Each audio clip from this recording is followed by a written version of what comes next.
Deuteronômio capítulo 23.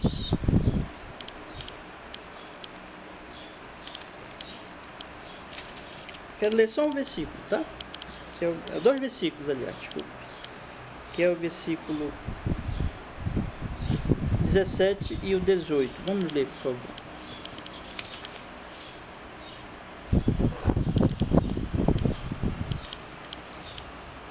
Das filhas, acharam todos? Deuteronômio capítulo 23, verso 17 e o 18. Vamos ler então. Das filhas de Israel não haverá quem se prostitua no serviço do templo, nem dos filhos de Israel haverá quem o faça. Não trarás salário de prostituição, nem preço de sodomita à casa do Senhor, teu Deus, ou qualquer voto, porque uma e outra coisa são igualmente abomináveis ao Senhor, teu Deus. Vamos ler novamente o 17 e o 18, tá? Das filhas de Israel não haverá quem se prostitua no serviço do templo, nem dos filhos de Israel haverá quem o faça. Não trarás salário de prostituição, nem preço de sodomita à casa do Senhor, teu Deus, por qualquer voto, porque uma e outra coisa são igualmente abomináveis ao Senhor, teu Deus. Então, nós vamos hoje, com a graça do nosso Deus, encerrarmos, dentro do estudo dos Batistas Reformados, a leitura da Declaração de Cambridge, né? Então vou ler com os irmãos a parte final, a parte que é um chamado ao arrependimento. Eu li com vocês hoje, no início do nosso culto agora da manhã, aquele texto que fala a respeito do arrependimento, não é? O Senhor Jesus Cristo diz que os ninivitas vão condenar aquela geração da época dele porque ouviram Jonas. A rainha também vai condenar aquela geração do tempo dele, né? Do tempo de Cristo, porque ela veio ouvir Salomão.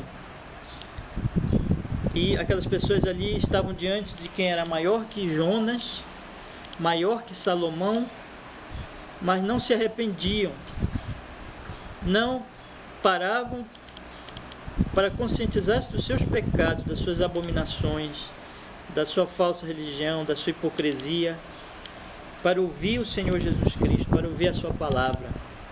Então, como nós lemos lá em Mateus, não é? Mateus, aí, no capítulo 12 que nós lemos.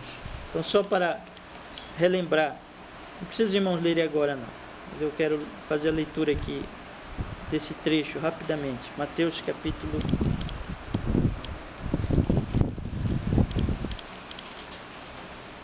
12, versículo 41 e 42.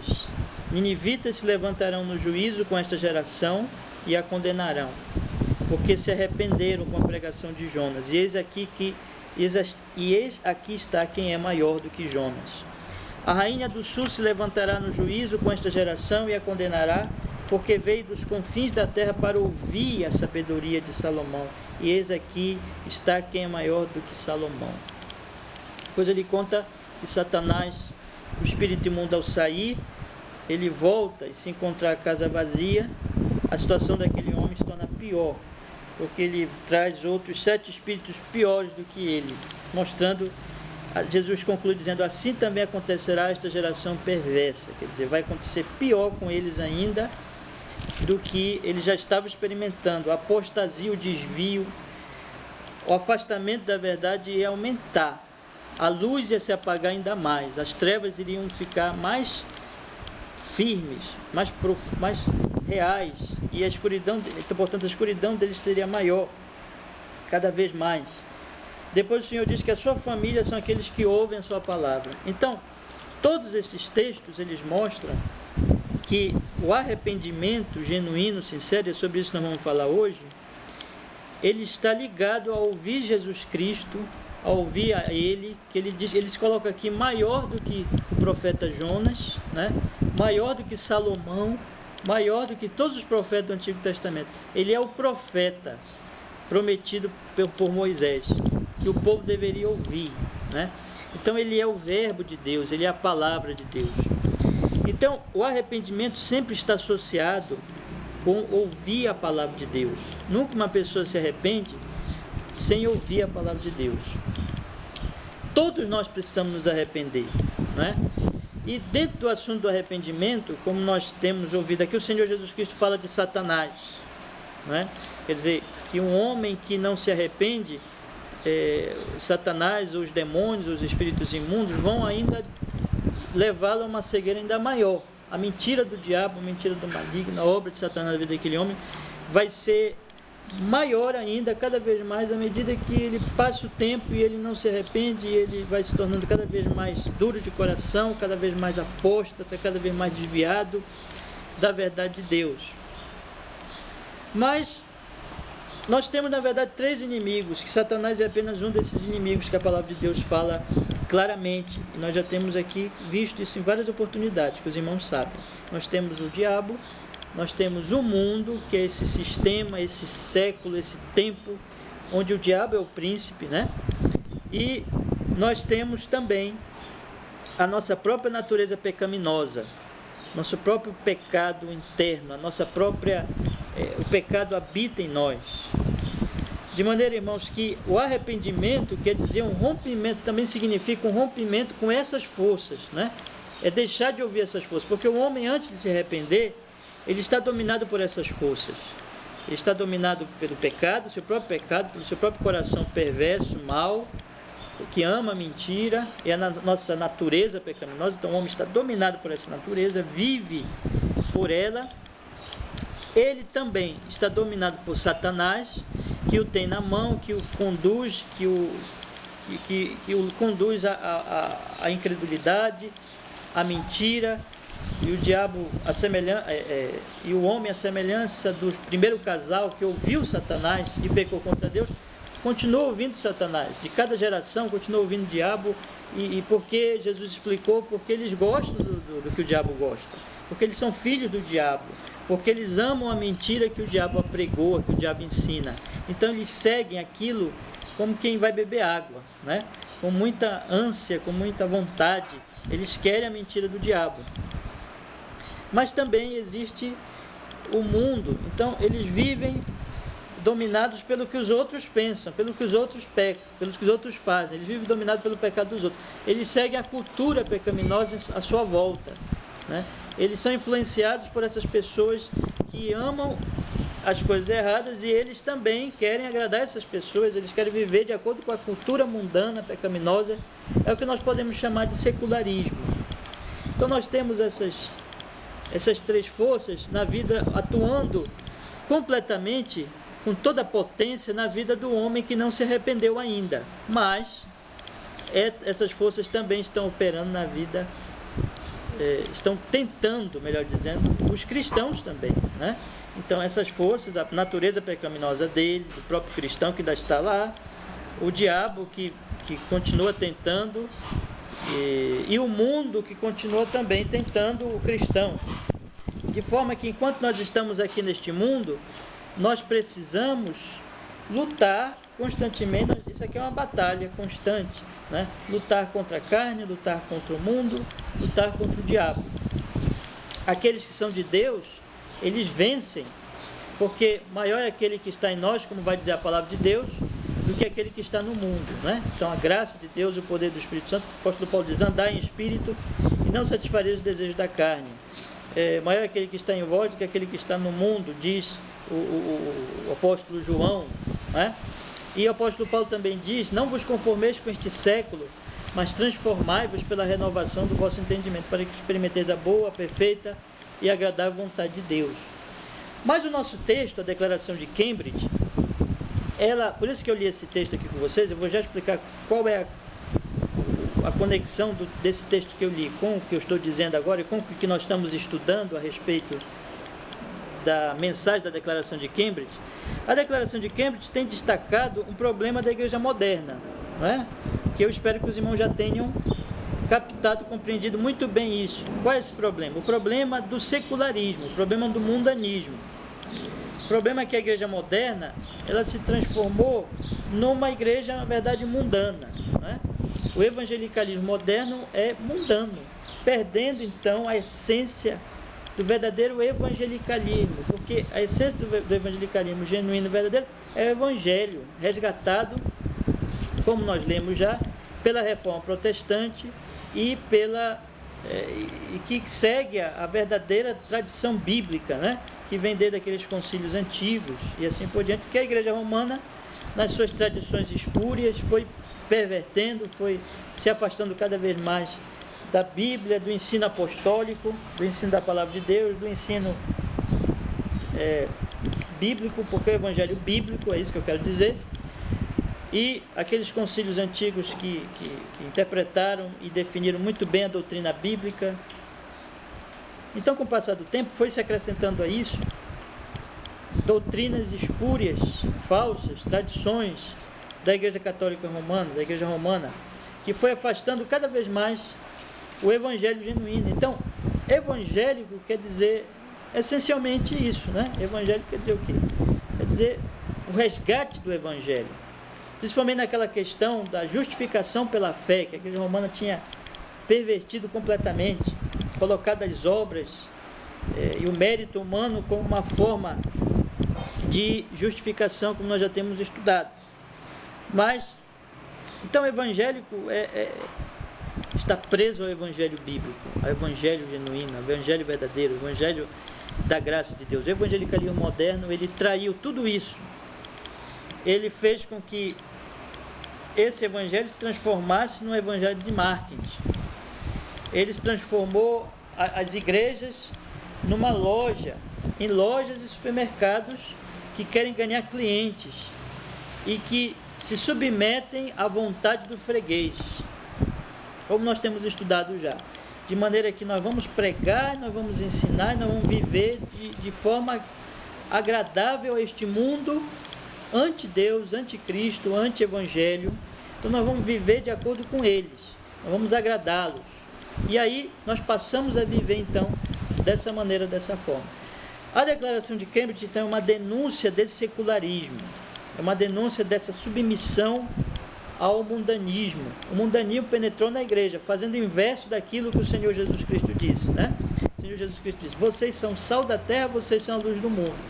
E a igreja moderna se transformou em mundana, fazendo o inverso do que Jesus disse. Que Jesus disse: vão, influenciem o mundo, purifiquem o mundo, evitem o apodrecimento do mundo, deem sabor ao mundo. E a igreja moderna, as igrejas evangélicas modernas, estão apodrecendo junto com o mundo e não estão dando sabor nenhum no mundo. Estão se transformando, estão sendo inundadas pelas trevas mundanas, se tornando elas próprias trevas e, portanto, não iluminando o mundo coisa nenhuma. Elas não estão sendo sal, mas anti-sal. Na verdade, a corrupção envenenou o sal, destruiu o sal, e agora o sal é mais corrupção. É corrupção na corrupção. E nós vemos tanta coisa errada nas igrejas hoje. Secularismo, o mundo na igreja. Esse trecho que nós acabamos de ler é um alerta do Senhor Deus para que o povo de Israel não seguisse esse secularismo. O que acontecia naquela época? Eu vou falar isso, depois eu vou falar de um caso que eu ouvi esta semana, que me deixou perplexo, né? Me deixou assim, triste, perplexo, e ao mesmo tempo é uma prova do que nós temos falado. Mas o que o Senhor Jesus está dizendo aqui é o seguinte: o Senhor Deus está dizendo aqui na sua lei é o seguinte: olha, o que acontece com os outros não tem que acontecer com vocês. Ele diz no verso 17: das filhas de Israel não haverá quem se prostitua no serviço do templo, nem dos filhos de Israel haverá quem o faça. Por que ele falou isso?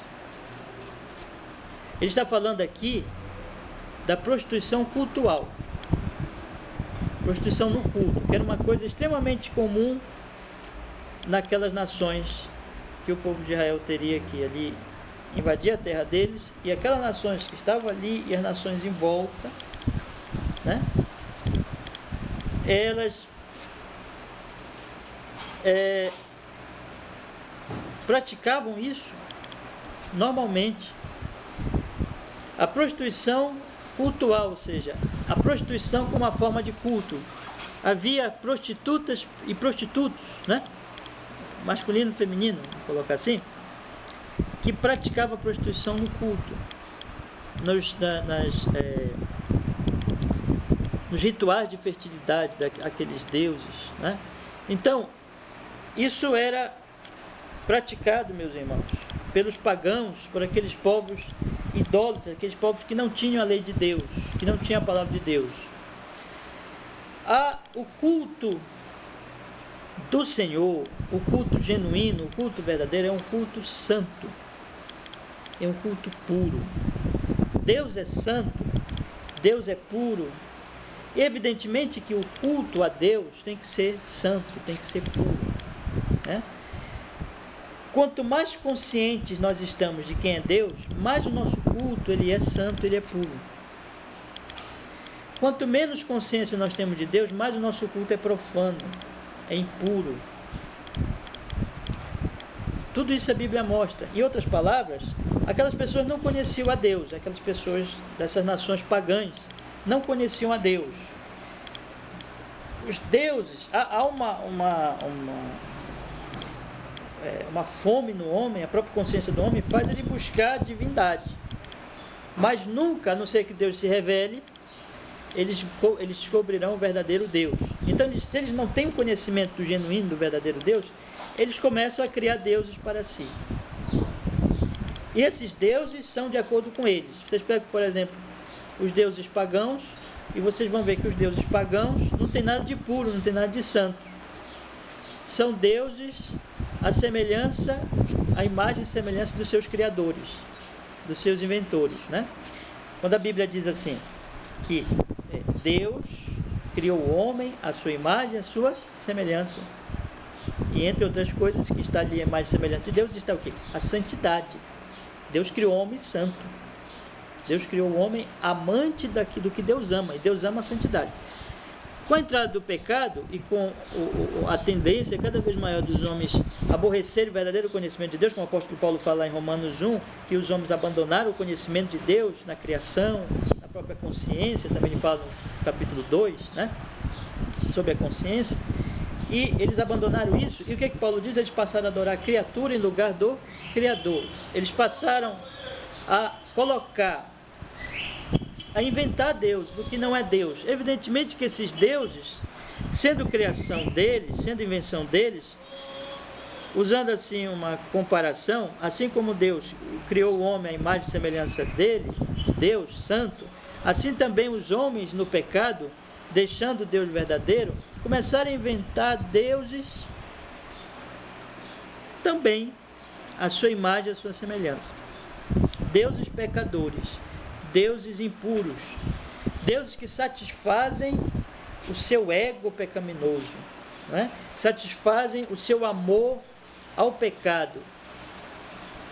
Quando então nós entramos na área sexual, nós observamos como a vida sexual das pessoas foi pervertida com a entrada do pecado. Deus criou homem e mulher puros, santos, e a relação sexual e a sexualidade que Deus criou seria uma expressão do amor e também para a procriação. Seria para o prazer, para expressar o amor, para estar ali junto com quem se ama, e também para a procriação. Ok. Mas com a entrada do pecado, o que aconteceu? Com a entrada do pecado começou a surgir as perversões sexuais, né? Essas perversões sexuais a Bíblia já mostra que estavam lá desde o início. Nós temos um homem, por exemplo, terrível, que ali começou tudo com ele. Não precisa os irmãos abrirem não, mas eu vou só para citar. Diz aqui no capítulo 4 de Gênesis, aquele descendente de Caim terrível, Lameque, que disse,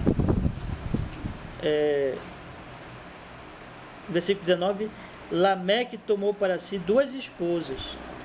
O nome de uma era Ada, de outra era Zilá. Então, esse Lameque, que foi aquele que cantou aquela música da morte, se alegrando por ter matado pessoas, pior do que o seu antecedente Caim, que tinha matado, mas tinha ficado um pouco tinha ficado envergonhado, né, do que ele tinha feito. E esse não, esse se orgulhava de ser um assassino, de ser um homem perverso. Este tipo de homem perverso foi que começou com ele a bigamia, né? O homem tem 2 mulheres. Quer dizer, isso já é fruto do quê? Do pecado. Isso já é fruto do afastamento das pessoas de Deus, do padrão de Deus. Aqui começa a perversão sexual. No livro de Gênesis ainda vocês vão encontrar o quê?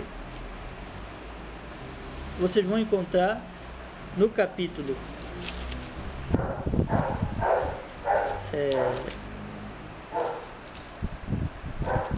18 e 19 o caso de Sodoma e Gomorra e daquele pecado ali da homossexualidade que trouxe a ira de Deus contra aquelas cidades que foram destruídas, né?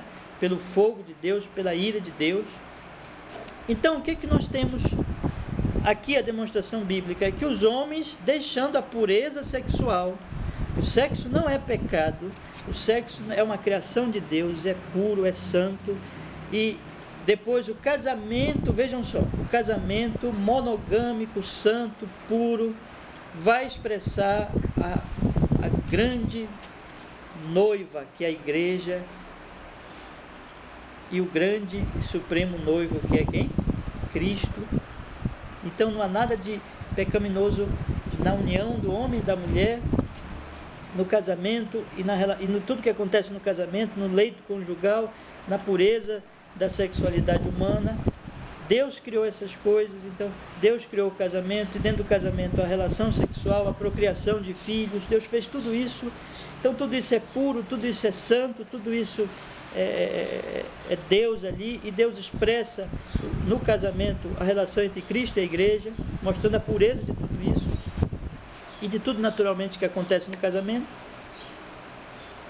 Mas o que o pecado faz? O pecado no vida dos homens, e os homens pervertidos pelo pecado, eles não se conformam com esse padrão de Deus.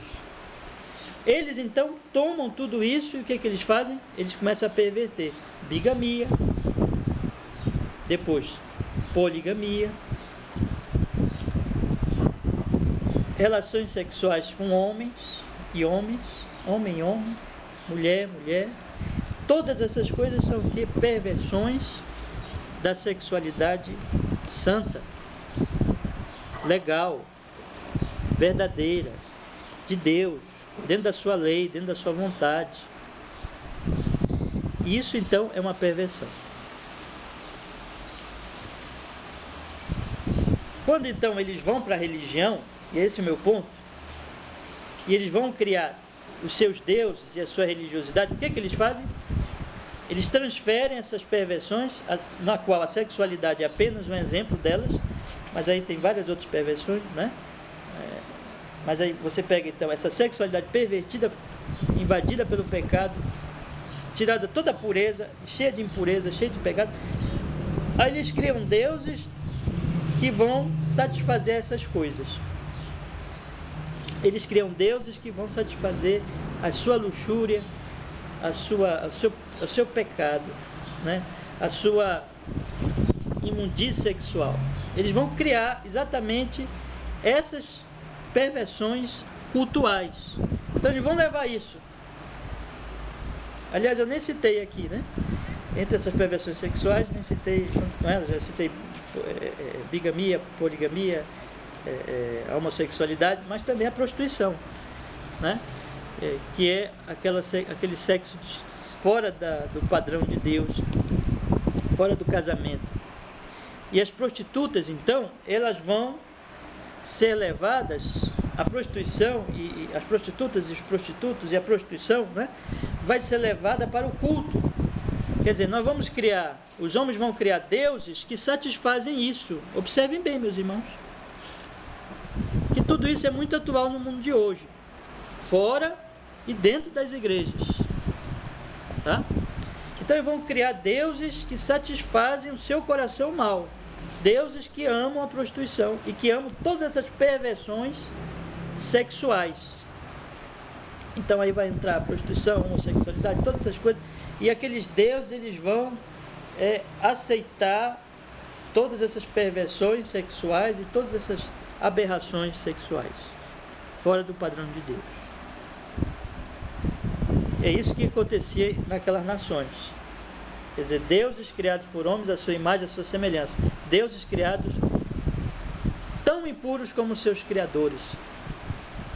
Deuses que aceitavam a prostituição porque os seus criadores, eles amavam a prostituição. Então eles levavam a prostituição para o culto e diziam que o nosso Deus, Deus da fertilidade, então isso aqui tudo é aceitável, isso faz parte do culto, o nosso Deus quer isso. Mas na verdade aqueles deuses são todos falsos. A Bíblia diz que são ídolos, não existem, né? E são deuses criados pela imaginação humana que vão satisfazer a loucura pecaminosa dos homens. Então, quando Deus deu a lei, você observa claramente, quando você compara Israel, as suas leis, o seu culto, você vai ver assim um disparate, sabe? Um contraste, uma diferença muito grande entre o culto de Israel, o culto genuíno, o culto bíblico, que infelizmente nem sempre Israel seguiu. Israel fez coisas horríveis. Em vez de conservar o culto, muitas vezes o que eles fizeram? Eles aceitaram a prostituição e as coisas erradas e outras coisas, por exemplo, que Deus abominava, que era o sacrifício de crianças aos deuses, né? Então, por exemplo, o Salmo vai dizer que até isso eles fizeram, né? Então, o sacrifício de seus filhos a deuses. Então, meus irmãos, o culto em Israel era completamente limpo dessas coisas, sabe? Era um culto onde não tinha prostituição cultual, onde não tinha sacrifício de crianças, onde não tinha imagens de ídolos para serem adoradas, né? Onde não tinha nada disso. Era uma diferença tão grande como a diferença entre a luz e as trevas. Não tinha nada a ver. E quando você estuda o culto do Antigo Testamento, prescrito por Deus, prescrito na sua lei, e você compara com os cultos pagãos, com os cultos dessas nações, mesmo entre nações muito intelectualizadas, muito cheias de filosofia, como a Grécia, né? Ou que foram influenciadas pela Grécia e assim por diante, mesmo essas nações não tinham um culto diferenciado como Israel tinha. Por quê? Porque em Israel aconteceu uma coisa que com as outras não acontecia. O que vocês acham que era? Israel era diferente. Você quer falar? Por que você acha? Por quê? Sabe por quê? Porque em Israel Deus tinha se revelado. E as outras nações não. Deus não se revelou às outras nações. Deus se revelou a aquele povozinho. Um tanto quanto significante, né? Deus se revelou a eles. Deus deu Moisés, Deus deu a lei, Deus deu a Abraão. Deus começou tudo com Abraão. E através de Abraão, Deus se revelou. Deus tirou o Abraão do meio dos pagãos. Você vai para uma terra que eu vou te mostrar. Então Deus se revelou. Aqui está a grande diferença. É a revelação, é a manifestação da verdade de Deus que vai fazer toda a diferença.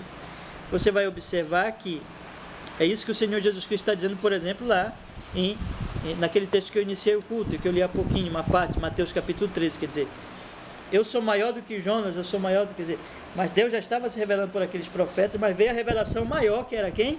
O próprio Jesus, porque o Jesus é Deus, Jesus é o Verbo encarnado. E o Antigo Testamento estava revelando Jesus progressivamente, até que ele mesmo veio em forma humana, né? Revestiu-se de humanidade, tornou-se homem. Melhor dizendo, em forma humana pode criar alguma confusão, né? Mas ele tornou-se homem, ele se revestiu de humanidade, né? Então, meus irmãos, essa era a diferença das nações pagãs. É que as nações pagãs, elas não tinham o conhecimento de Deus, e Israel tinha o conhecimento de Deus. Quer dizer, quando você olha para a nação pagã, você vê que as nações pagãs criavam deuses à sua imagem, à sua semelhança, deuses tão pecaminosos quanto eles, impuros. Já com Israel isso não acontecia. Por quê? Porque Deus é santo. Se você pega Levítico, você vai ver várias vezes, porque eu sou santo, porque o Senhor é santo, santo, santo, santo, santo. Sede santos, como o Senhor é santo. Essa é a mensagem. Quer dizer, o Senhor é santo, então o culto é santo. E o povo, o adorador, ele tem que ser purificado, ele tem que ser santificado, ele tem que adorar um Deus santo, ele tem que adorar, a adoração dele é santa, e tem que ser purificada, tem que ser santificada. Como eles eram pecadores, como todos nós, aí tinham os sacrifícios, que eles tinham que praticar aqueles sacrifícios para a purificação deles, sacrifícios que apontavam para quem? Para Cristo, que é o que purifica o nosso culto, que é o que nos purifica diante desse Deus santo. Irmãos, imagine que Deus é santíssimo e que nós nunca poderíamos chegar na sua presença a não ser através de Jesus Cristo, que é o Cordeiro de Deus que tira o pecado do mundo, porque nós somos impuros, mas nós vamos a Ele em espírito e em verdade, conforme Ele tem se revelado, dirigidos pelo seu Espírito, purificados pelo seu sangue, lavados pelo sangue do Cordeiro, tendo a Ele como nosso advogado, e é assim que nós o adoramos. Israel, então, tinha um culto diferente, porque era Deus se revelando. Eles sabiam que era Deus, eles conheciam o Deus verdadeiro. Aqui, os pagãos tinham ídolos, criações humanas e de demônios, as falsificações dos demônios, que não são deuses coisa nenhuma, demônio é demônio, né? E aqui Israel não, Israel, ele tinha o conhecimento de Deus.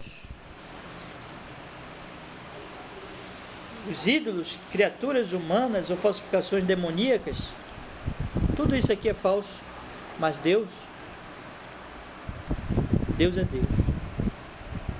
Deus é Deus, Criador de todas as coisas, revelado na sua lei, revelado na sua palavra, revelou-se aos homens ao longo da história, revelou-se no Sinai, revelou-se ao povo dele, tirou o povo dele do Egito e disse: eu sou o Senhor, vocês são meu povo, vivam para mim, vivam para mim. Portanto, aquele culto era diferente, purificado da prostituição, porque de onde vinha a prostituição? Do pecado. E a prostituição cultual dos deuses pecadores, tão pecadores quanto seus criadores. Portanto, se Deus agora é conhecido, é claro que não pode ter prostituição. De onde vinha o sacrifício de crianças aos deuses? Vinha da loucura deles também, que achavam que podia aplacar seus deuses falsos com o sacrifício dos seus filhinhos. Isso também sai, por quê? Porque isso é uma abominação. Deus odeia essas coisas. Sacrifício de inocentes, a Bíblia fala disso. Então, o Deus verdadeiro é um Deus onde o culto dele vai ser purificado. Purificado. Qual é a conclusão que nós chegamos de tudo que eu estou falando aos irmãos? Presta atenção. A conclusão é essa.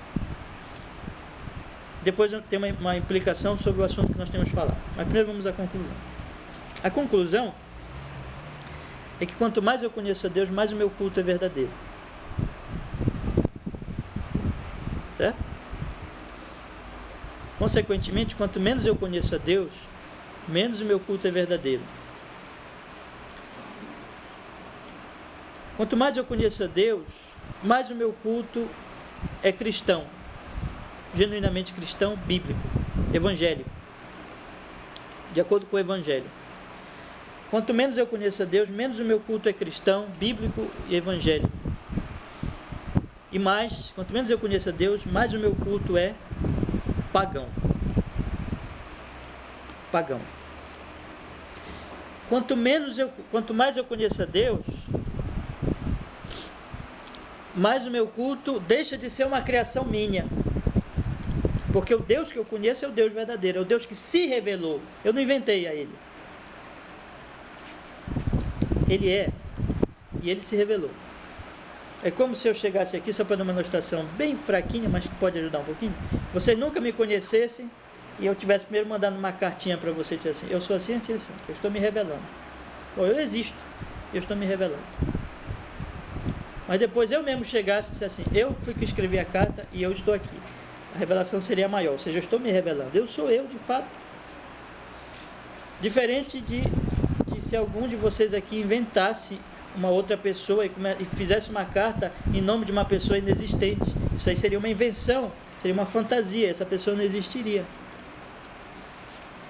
O culto verdadeiro é um culto verdadeiro porque Deus é verdadeiro. Porque Deus está se revelando. E ele é purificado das falsidades. O culto, ele vai se tornando cada vez mais falso, pagão, mentiroso. Quanto menos eu conheço a Deus. Por quê? Porque eu começo a criar um Deus de acordo com o quê? Olha, com o que eu acho que ele tem que ser. Compreendem, irmãos? Quanto menos eu conheço Deus por sua revelação, por o que ele se revela, mais eu vou servir e adorar um Deus falso, consequentemente, como os antigos pagãos, um Deus que vai se adequar à minha pecaminosidade, à minha imundice. Um Deus de acordo com os pagãos. Entrando no nosso texto, e essa é a implicação que eu falei, um Deus secular, um Deus mundano, um Deus de acordo com o mundo, um Deus que o mundo quer, que o mundo ama. Quanto mais eu conheço de Deus, mais eu me afasto do Deus mundano e mais eu desagrado os homens.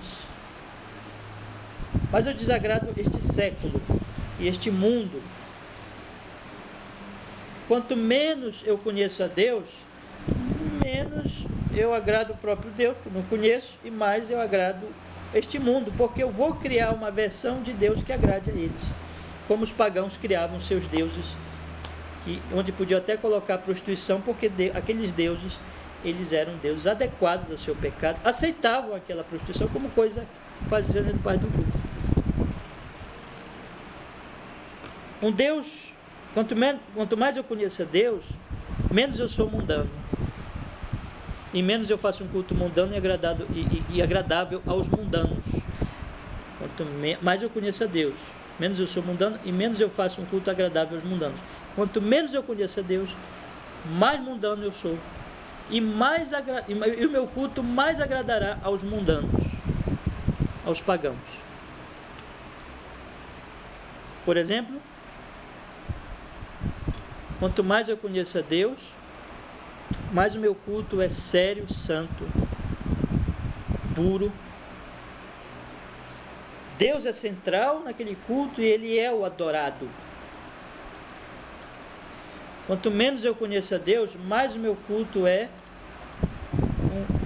um culto a um Deus criado por mim e a um Deus que na verdade está ali para me satisfazer. De maneira que eu vou na igreja não para cultuar a Deus. Eu me reúno com as pessoas não para cultuar a Deus, mas eu vou ali para que Deus me cultue,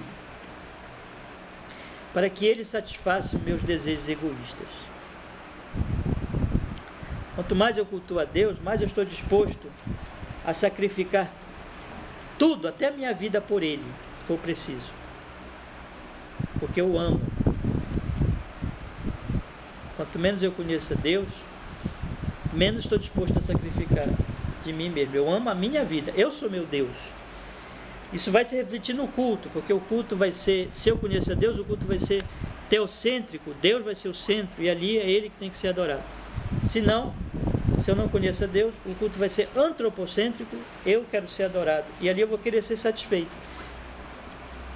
Quanto mais eu conheço a Deus, menos eu vou querer os sinais. Lembra do que aquele povo pediu o que para Jesus? Mostra-nos sinal. Menos eu vou querer milagres, porque eu não quero espetáculo, eu quero Deus.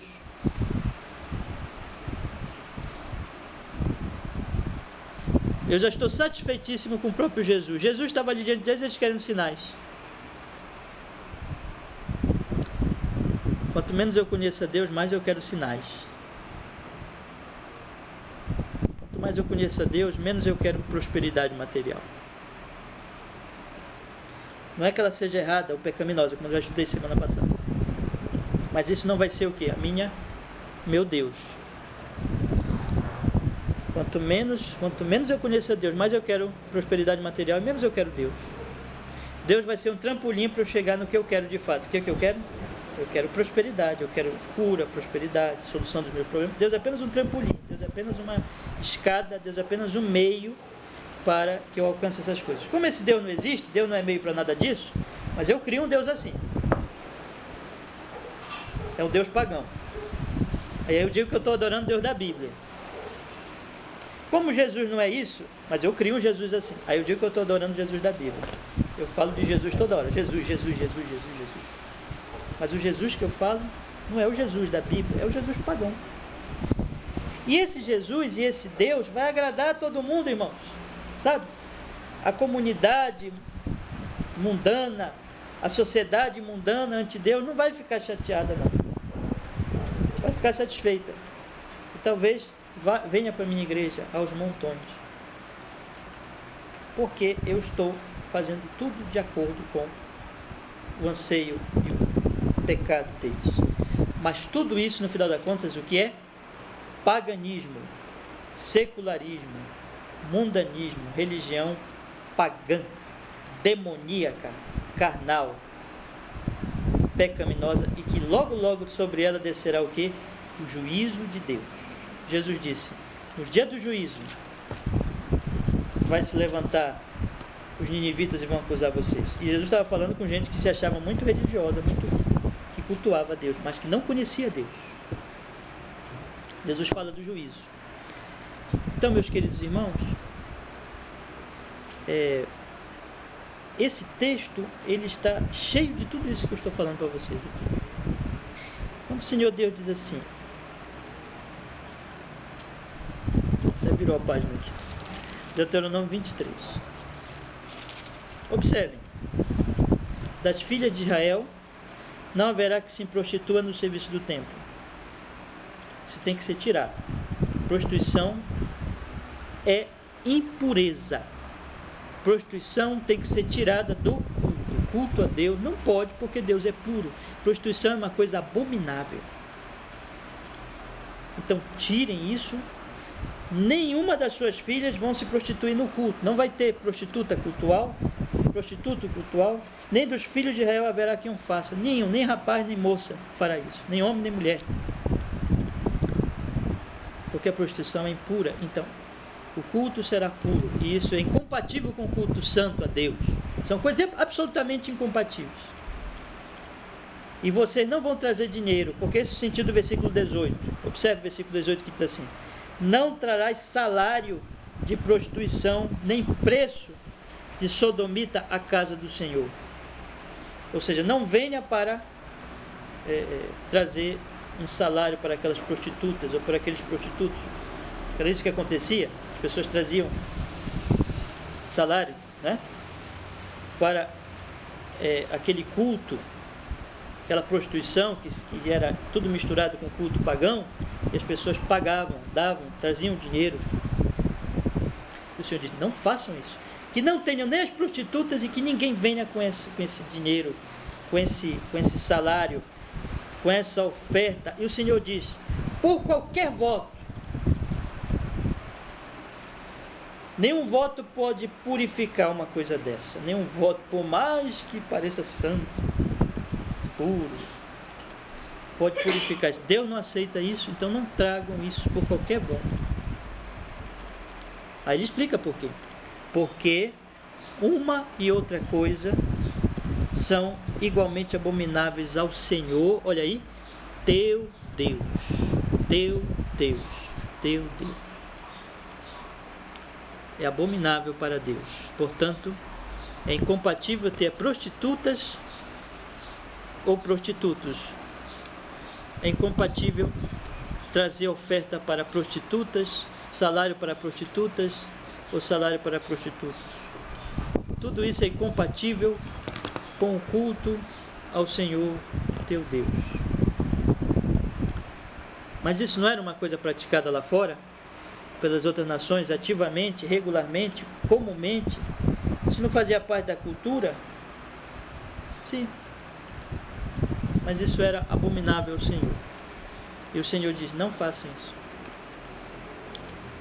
Em outras palavras, não sejam como eles são. Vocês são diferentes. Vocês não são a mesma coisa. Vocês me conhecem, eles não me conhecem. O culto de vocês é um culto de acordo com este conhecimento. Eles não têm esse conhecimento e o culto deles é pagão.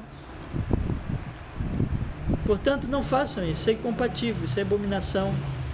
Não façam isso. Irmãos, quando nós olhamos para a igreja evangélica hoje, nós estamos vendo uma igreja que cada vez menos conhece a palavra de Deus e cada vez mais cria seu culto pagão. Uma igreja que cada vez menos conhece a Deus, portanto não conhece o verdadeiro culto, e cria deuses para si pagãos e cultos pagãos também.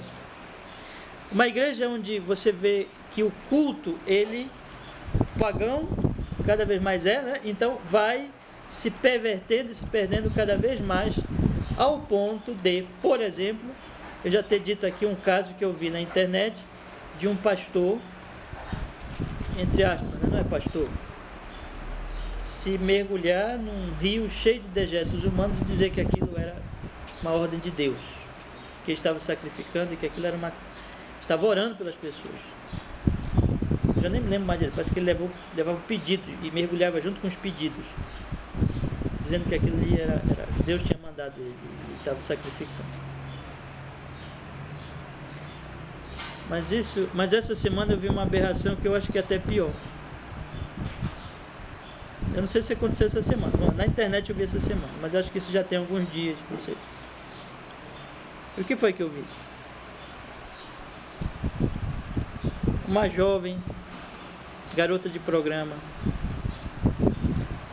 ligou para um programa. Ligou para um programa da Igreja Universal. Bem, eles estão construindo o Templo de Salomão. É uma réplica, né, do Templo de Salomão. Interessante é o seguinte, bom, isso em si já está errado, né? Porque eles estão ressuscitando o judaísmo antigo, que Deus mesmo já disse, passou, acabou. Deus, lá no ano 70, nós estamos estudando isso, no ano 70, Jesus preveu isso, Jesus disse, não vai ficar pedra sobre pedra. E no ano 70 Deus chegou e destruiu tudo, acabou. Como quem diz assim, isso já passou. Não é no monte aqui ou no monte acolá, Jesus disse, mas os verdadeiros adoradores são o quê? Em espírito, hein? E verdade, não é em Jerusalém, nem em Gerizim, mas os verdadeiros adoradores vão adorar o quê? Em espírito e verdade. Está lá em João capítulo 4. O que importa é o quê? A adoração agora não está restrita ao templo, mas agora é a nova dispensação da graça. O templo passou, porque era para aquela fase, para aquele culto do Antigo Testamento. Junto com o templo, junto com a lei cerimonial que passou também o templo. Então, a Igreja Universal, que é uma igreja que cada vez mais se afasta das Escrituras, ela agora resolve fazer o quê? Um templo da réplica lá do templo antigo, do Antigo Testamento. Uma réplica, né? Aqui no Brasil, imagine só que coisa completamente fora do contexto histórico, fora do contexto geográfico, tudo fora, né?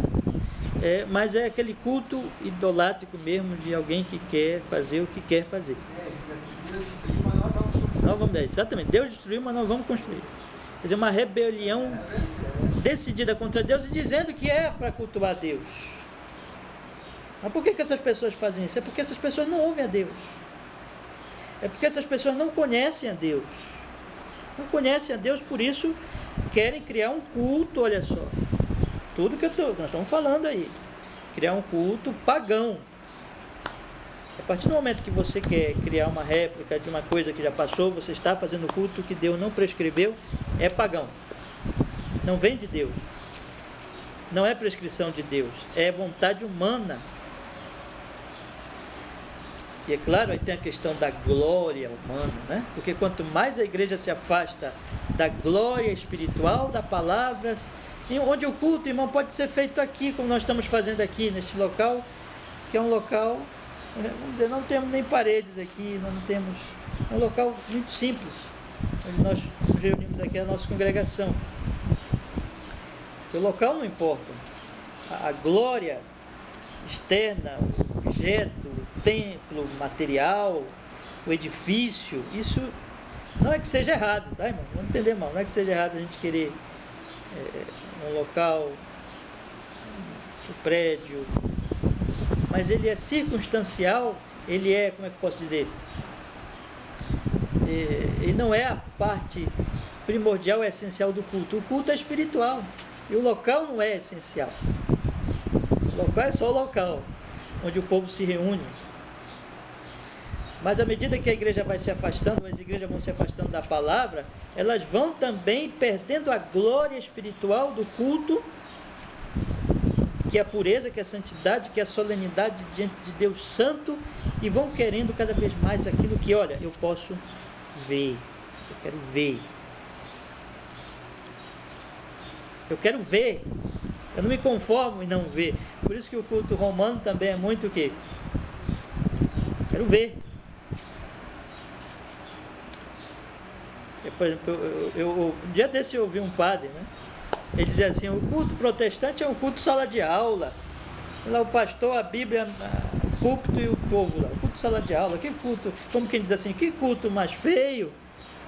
Nosso culto não, nosso culto é cheio de glória. Tinha um padre falando aí. Cheio de imagens. Mas por que o culto romano é assim? Porque a igreja romana não conhece o Deus da Bíblia. E aí tem que criar alguma coisa visual, pagã mesmo, para satisfazer aos anseios pagãos dos homens não convertidos, que não amam a Cristo, que não amam a Deus. Mas isso não está só na romana não, está aí a construção desse templo é uma evidência disso. Uma igreja como a universal, que se afasta da palavra, da verdade, do evangelho, cria um culto pagão, um culto onde o importante tem que ser, eles têm que ressuscitar o templo, a beleza visual é o que importa. Já há muito tempo esse pessoal já perdeu, se é que tiveram alguma vez, já perderam a beleza espiritual. Então eles têm que criar a beleza física. Mesmo porque os pais já observar que antigamente eu não era crente, mas eu via de evangelho que era mais, que tinha mais antigamente. Certo. As pessoas que frequentavam eram pessoas humildes, pobres. Isso. Podia ver que das igrejas católicas está muito rico, né? Isso. Isso com tudo para a igreja católica. Isso. Hoje já não, hoje já estão. Exatamente. Tem uma substituição, né? Com certeza. Isso é verdade, mas... Então eles, pela cativesse público, fazem esse investimento e estavam chamar quanto mais tiver dinheiro, para ser melhor. É sim. Tá certo. O investimento tem retorno. Com certeza. Então, você vê que esse culto pagão da Universal, uma igreja, por exemplo, que faz sessão de descarrego, isso é paganismo, né? Isso nem igreja mais é. Mas, irmãos, o fato é que isso já está errado. Em si, isso já é um erro, já é uma demonstração de tudo que eu estou falando de um grupo dito evangélico, não é mais evangélico, já é pagão, já é uma seita, uma heresia completa, e que agora quer criar um culto e um templo novamente, que Deus já aboliu. Um culto de acordo com eles. Mas vocês pensam que parou aí? Não parou. Então o que aconteceu neste programa? Uma garota de programa ligou e falou, relatou a vida dela, contou detalhes da vida dela, por que ela estava nesta vida de prostituição, e disse, o bispo perguntou para ela, se eu não me engano, eu quero ser bem preciso para não falhar aqui, mas se eu não estiver enganado, o bispo perguntou para ela: o que você vai fazer em relação ao templo de Salomão que nós estamos construindo? Aí ela disse: eu vou doar uma semana do meu trabalho para a construção do templo. E o que o bispo disse? O bispo ficou muito feliz. Ele teve uma reação absolutamente favorável a isso. Isso significa que aquele homem aceitou daquela pobre mulher uma semana de prostituição para construir um templo que eles dizem que é dedicado a Deus. Irmãos, eu já pensei que eu tinha visto tudo, mas vou dizer para vocês, eu pensei que eu não ia ver isso.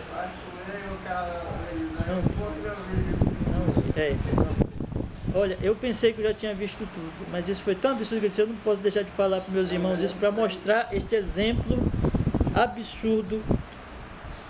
Mas isso é igreja evangélica hoje. Agora me diga, como é que isso é evangélico? Me diga, como é que um homem desse se diz pastor? Vai dar aconselhamento para ela, né? Imagine uma moça que vem e diz: eu vou dar do meu trabalho. Aquilo ali não é trabalho, aquilo ali é pecado. Aquela pobre mulher tem que ser tirada daquela vida. Irmãos, eu não estou dizendo, os irmãos sabem, os irmãos entendem. Eu não estou dizendo que a prostituição é um pecado imperdoável, não é nada disso. Todo pecado Deus perdoa. Aquela mulher ela não pode dar uma oferta para a igreja. E ela não pode dar uma oferta para a igreja sendo originada por uma coisa que Deus diz é abominação. Está aqui, vou ler aqui para vocês. Não trarás salário de prostituição, nem preço de sodomita à casa do Senhor, casa de Deus. Porque qualquer voto, qualquer uma e outra coisa são igualmente abomináveis ao Senhor. Tudo que tem a ver com prostituição, tanto a prostituição em si no culto. Mas nós não fazemos isso, mas o dinheiro que envolve, qualquer envolvimento de dinheiro com a questão da prostituição. Tudo isso Deus diz na sua lei, na sua palavra. Isso aqui faz parte da lei moral, isso aqui não passou não. O sistema cerimonial passou, que era daquela época, mas a moralidade que está aqui, o princípio moral é eterno. Deus abomina o que? A prostituição. Então como é que uma pessoa dessa se diz pastor? Ou bispo, sei lá o que é que ele quer ser chamado? E como é que uma igreja dessa se diz evangélica? Isso é sinagoga do diabo. Isso é religião pagã. Porque o verdadeiro cristianismo não é isso. Se aquele homem fosse homem de Deus, ele diria àquela moça, ele pregaria o evangelho a ela. Ele faria como o Senhor Jesus Cristo fez com a mulher adulta em João capítulo 8. Ele a chamaria o quê? Vai e não peques mais. Ele a chamaria para o arrependimento.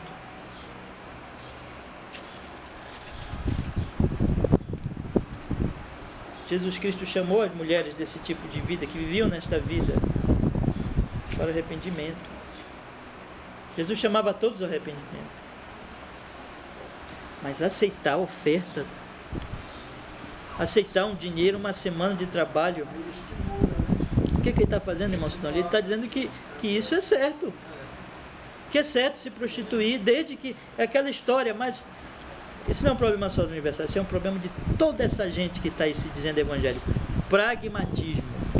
Os fins justificam os meios. Desde que eu encha a igreja, desde que eu construa um templo, desde que eu faça, não importa de onde vem o dinheiro. E não importa como eu encho a igreja. Isso é o pragmatismo. Os fins justificam os meios. Mas isso é coisa de gente que não é de Deus. Gente que não tem nada a ver com a palavra, porque Deus não aceita isso, irmãos. Esta oferta Deus não aceita. E quem recebe esta oferta não é de Deus. E uma igreja que faz isso não é igreja de Deus. Ponto. Não dá para defender um negócio desse. Não dá para aliviar com essa gente. Essa gente não... Olha, aquilo que eu já falei para vocês. Eles conseguiram ir mais longe que a igreja católica, em muito. Porque você não vê nenhum padre fazer isso. Aliás, é até inimaginável você ver um padre fazer isso. Eu pelo menos não imagino isso. Mas a gente vê pastores fazendo isso. Meu Deus. A gente vê gente que se diz evangélico. E sabe o que acontece? E a declaração de Cambridge vai alertar sobre isso. Essa gente se acha no direito de falar da Igreja Católica. Não tem. Porque está pior do que isso.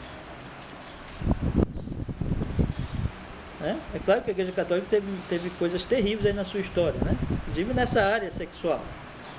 Certo? Nessa área sexual já fez coisas terríveis, lá no passado, né? Séculos anteriores. E hoje em dia essas denúncias aí que a gente ouve falar, e assim por diante, mas eu estou falando como publicamente defender uma coisa dessa, abominável, né? Nesse tempo de hoje, na atualidade, agora, nem a Igreja Católica faz isso. Quer dizer que essa gente ultrapassou o limite do limite do limite, irmãos. Mas isso é apenas uma demonstração de tudo isso que eu venho lhes falando. Quando a pessoa não conhece a Deus, o culto dela é um culto pagão, porque é um culto a um Deus que aceita. Assim como os antigos, eles aceitavam a prostituição no culto, porque na mente deles, os deuses deles aceitavam e queriam isso, assim, o Deus de igrejas como a Igreja Universal, o Deus de igrejas como essas igrejas neopentecostais, eles aceitam coisas como essa? É o Deus da Bíblia? Logicamente que não. Logicamente que essa gente não conhece a Deus e não serve a Deus. Mas sabe de uma coisa? Isso é o mundanismo, isso é o secularismo. Quando até a prostituição se torna algo aceitável. Quando as aberrações sexuais se tornam aceitáveis. Quando essas coisas se tornam normais. E ninguém mais tem nenhum constrangimento moral contra isso, né? Não sente mais nem vergonha, não sente mais nem... põe publicamente na televisão para defender uma coisa dessa, para aceitar uma coisa dessa. Sem nenhuma vergonha mais, totalmente cínico. Isso significa que essas coisas que são mundanas e pervertidas, que os mundanos aceitam, elas passam a ser normais também no seio da igreja. Não é? No seio da igreja. Isso, meus irmãos, é uma demonstração do secularismo. Por que eu falei tudo isso?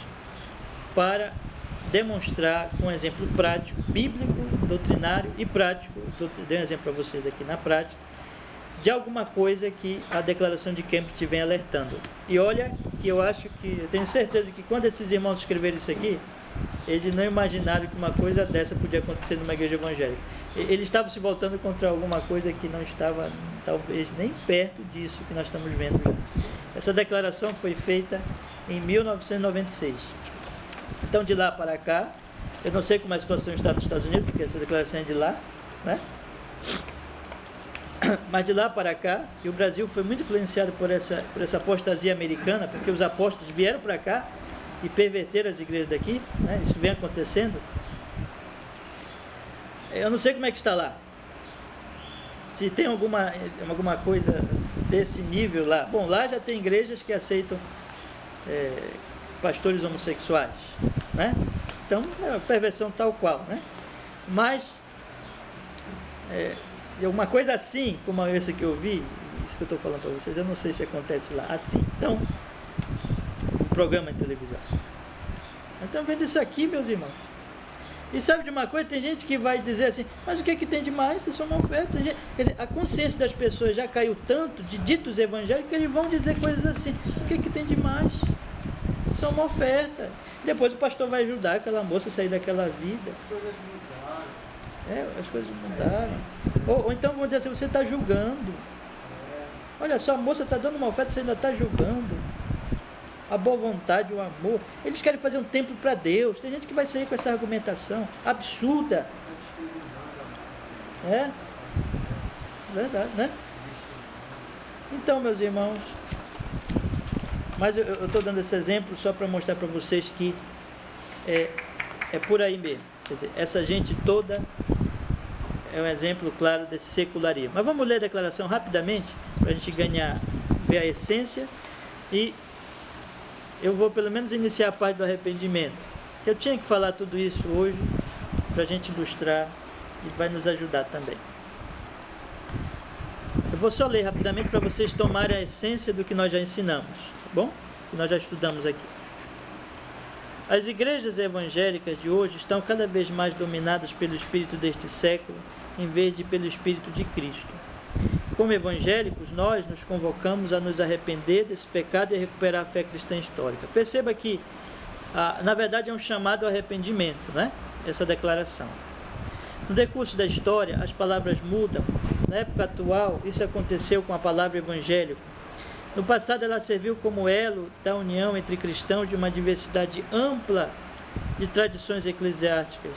O evangelicalismo histórico era confessional, acolhia as verdades essenciais do cristianismo, conforme definidas pelos grandes concílios ecumênicos da Igreja. Além disso, os evangélicos também compartilhavam uma herança comum nos solas da Reforma Protestante do século XVI. Hoje, a luz da Reforma já foi sensivelmente obscurecida. A consequência foi a palavra evangélica se tornar tão abrangente ao ponto de perder o sentido. Enfrentamos o perigo de perder a unidade que levou séculos para ser alcançada. Por causa dessa crise e por causa do nosso amor a Cristo, seu Evangelho, sua Igreja, nós procuramos afirmar novamente nosso compromisso com as verdades centrais da Reforma e do evangelicalismo histórico. Nós afirmamos essas verdades e não pelo seu papel em nossas tradições, mas porque cremos que são centrais para a Bíblia. Então, a tese é o secularismo, vocês percebem bem aqui, e que eles abandonaram o sentido evangélico no sentido histórico, que está ligado aos solas e está ligado também aos grandes concílios ecumênicos, porque tudo isso está ligado à Bíblia, é o ensino da Bíblia. Então nós estamos defendendo o ensino da Bíblia. Primeira erosão da autoridade, sola escritura. Aqui começa tudo, porque é o que eu disse para vocês agorinha. Quem não conhece a Deus não pode adorar a Deus. Então, quando a Bíblia é abandonada, Deus não é reconhecido. Sola escritura, erosão da autoridade. Só a escritura é a regra inerrante da vida da igreja, mas a igreja evangélica atual fez separação entre a escritura e sua função oficial. Na prática, a igreja é guiada, por vezes demais, pela cultura, técnicas terapêuticas, estratégias de marketing, o ritmo do mundo de entretenimento, muitas vezes tem mais voz naquilo que a igreja quer e como funciona e no que oferece do que a palavra de Deus. Os pastores negligenciam a supervisão do culto, que lhes compete inclusive o conteúdo doutrinário da música. À medida que a autoridade bíblica foi abandonada na prática, que suas verdades se enfraqueceram na consciência cristã e que suas doutrinas perderam a sua proeminência, a igreja foi cada vez mais esvaziada de sua integridade, autoridade moral e discernimento. Nós estamos vendo isso agora, autoridade moral, um ponto de chegar a defender o tipo de coisas como essa, né? Em lugar de adaptar a fé cristã para satisfazer a necessidade sentida dos consumidores, devemos proclamar a lei como medida única de justiça verdadeira e o Evangelho como a única proclamação da verdade salvadora. A verdade bíblica é indispensável para a compreensão, o desvelo e a disciplina da igreja. A Escritura deve nos levar, além de nossas necessidades percebidas, para as nossas necessidades reais e libertar-nos do hábito de nos enxergar por meio de imagens sedutoras, clichês, promessas e prioridades da cultura massificada. É só à luz da verdade de Deus que nós nos entendemos corretamente e abrimos os olhos para a provisão de Deus para a nossa sociedade. A Bíblia, portanto, precisa ser ensinada e pregada na igreja. Os sermões precisam ser exposições da Bíblia e de seu ensino, não expressão da opinião ou da ideia da época. Não devemos aceitar menos do que aquilo que Deus nos tem dado. A obra do Espírito Santo, na experiência pessoal, não pode ser desvinculada da Escritura. O Espírito não fala em formas que independem da Escritura.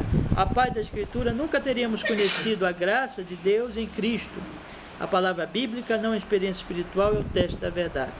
Tese 1. Sola Escritura. Reafirmamos a Escritura inerrante como única fonte única de revelação divina escrita, única para constranger a consciência. A Bíblia sozinha ensina tudo o que é necessário para a nossa salvação do pecado e é o padrão pelo qual todo comportamento cristão deve ser avaliado.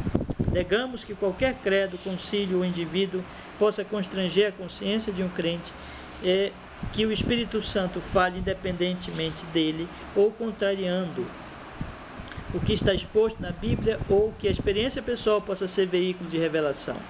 Solo Christus, a erosão da fé centrada em Cristo. À medida que a fé evangélica se secularizou, seus interesses se confundiram com os da cultura. O resultado é uma perda de valores absolutos. Olha aí, perda de valores absolutos, tudo passa a ser relativo. Quer dizer, se uma prostituta dá oferta para a igreja, isso pode, por quê? Não é absoluto, né? Pode também. O individualismo permissivo, a substituição da santidade pela integridade, do arrependimento pela recuperação, da verdade pela intuição, da fé pelo sentimento, da providência pelo ocaso e da esperança duradoura pela gratificação imediata. Cristo e sua luz se deslocaram do centro de nossa visão. Solo Christus. Reafirmamos que a nossa salvação é realizada unicamente pela obra mediatória de Cristo histórico. Sua vida, sem pecado, e sua expiação só são suficientes para a nossa justificação e reconciliação com o Pai. Negamos que o Evangelho esteja sendo pregado se a obra substitutiva de Cristo não estiver sendo declarada e a fé em Cristo e sua obra não estiver sendo invocada. Sola gratia, a erosão do Evangelho. A confiança desmerecida na capacidade humana é um produto da natureza humana decaída. Esta falsa confiança enche hoje o mundo evangélico, desde o Evangelho da autoestima até o Evangelho da saúde e da prosperidade, desde aqueles que já transformaram o Evangelho num produto vendável e os pecadores em consumidores, e aqueles que tratam a fé cristã como verdadeira simplesmente porque funciona. Isso faz calar a doutrina da justificação a despeito dos compromissos oficiais de nossas igrejas. A graça de Deus em Cristo não só é necessária como é a única causa eficaz da salvação. Confessamos que os seres humanos nascem espiritualmente mortos e nem mesmo são capazes de cooperar com a graça regeneradora. Tese 3, sola gratia. Reafirmamos que na salvação somos resgatados da ira de Deus unicamente pela sua graça. A obra sobrenatural do Espírito Santo é que nos leva a Cristo, soltando-nos de nossa servidão ao pecado e erguendo-nos da morte espiritual à vida espiritual. Negamos que a salvação seja em qualquer sentido obra humana. Os métodos, técnicas ou estratégias humanas por si só não podem realizar essa transformação. A fé não é produzida pela nossa natureza não regenerada. E sola fide, a erosão do artigo primordial. A justificação é somente pela graça, somente por intermédio da fé, somente por causa de Cristo. Este é o artigo pelo qual a igreja se sustenta ou cai. É um artigo muitas vezes ignorado, distorcido ou por vezes até negado por líderes, estudiosos e pastores que professam ser evangélicos. Embora a natureza humana decaída sempre tenha recuado de professar sua necessidade da justiça imputada de Cristo, a modernidade alimenta as chamas desse descontentamento com o evangelho bíblico. Já permitimos que esse descontentamento dite a natureza do nosso ministério e o conteúdo de nossa pregação. Muitas vezes pessoas ligadas ao movimento do crescimento de igreja acreditam que o entendimento sociológico daqueles que vêm assistir os cultos é tão importante para o êxito do evangelho como é a verdade bíblica proclamada. Como resultado, as convicções teológicas frequentemente desaparecem, divorciadas do trabalho do ministério. A orientação publicitária de marketing em muitas igrejas leva isso mais adiante, apegando a distinção entre a palavra bíblica e o mundo, roubando a cruz de Cristo e a sua ofensa e reduzindo a fé cristã aos princípios e métodos que oferecem sucesso às empresas seculares. Embora possam crer na teologia da cruz, esses movimentos, na verdade, estão esvaziando-a de seu conteúdo. Não existe evangelho a não ser o da substituição de Cristo em nosso lugar, pela qual Deus lhe imputou o nosso pecado e nos imputou a sua justiça. Por ele ter levado sobre si a punição de nossa culpa, nós agora andamos na sua graça como aqueles que são sempre perdoados, aceitos e adotados como filhos de Deus. Não há base para a nossa aceitação diante de Deus, a não ser na obra salvífica de Cristo. A base não é nosso patriotismo, devoção à igreja ou propriedade moral. O Evangelho declara que Deus fez por nós em Cristo. Não é sobre o que nós podemos fazer para alcançar a Deus. Tese 4, sola fide. Reafirmamos que a justificação é somente pela graça, somente por intermédio da fé, somente por causa de Cristo. Na justificação, a retidão de Cristo nos é imputada como o único meio possível de satisfazer a perfeita justiça de Deus. Negamos que a justificação se baseia em qualquer mérito que em nós possa ser achado, ou com base numa infusão da justiça de Cristo em nós, ou que uma instituição que reivindique ser igreja, mas negue ou condene sola fide, pode ser reconhecida como igreja legítima. Soli Deo Glória e erosão do culto centrado em Deus. Onde quer que na igreja se tenha perdido a autoridade da Bíblia, veja que tudo é uma consequência. Onde Cristo tenha sido colocado de lado, o Evangelho tenha sido distorcido, ou a fé pervertida, sempre foi por uma mesma razão. Nossos interesses substituíram os de Deus, e nós estamos fazendo o trabalho dele a nosso modo. A perda da centralidade de Deus na vida da igreja de hoje é comum e lamentável. E é essa perda que nos permite transformar o culto em entretenimento. A pregação, tudo que nós temos falado aí, meus irmãos, o Evangelho em marketing, o crer em técnica, o ser bom em sentir-se bem, e a fidelidade em ser bem-sucedido.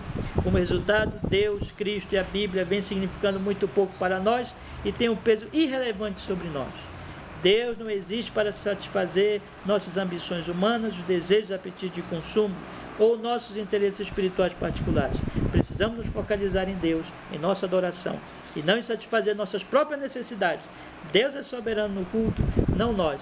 Nossa preocupação precisa estar no reino de Deus, não em nossos próprios impérios, popularidade ou êxito.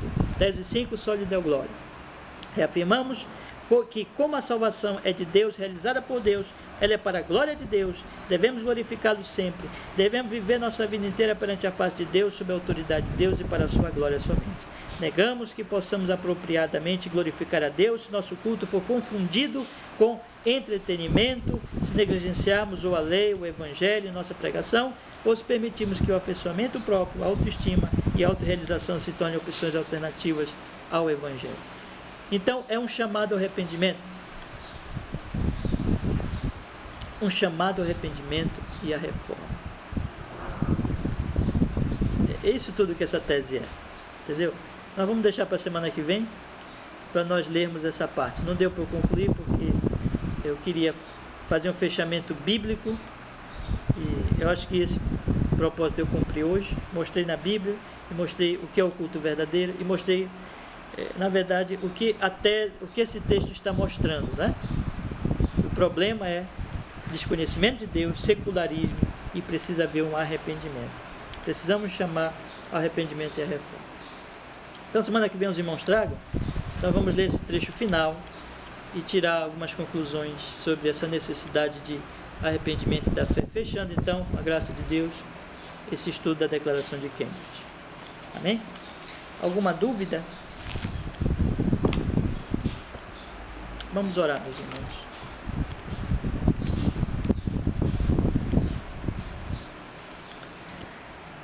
Senhor nosso Deus, opera, Senhor, com a Tua bendita graça. Nós rogamos na nossa vida, Pai, para que cada vez mais o Teu nome seja honrado e nós nos distanciemos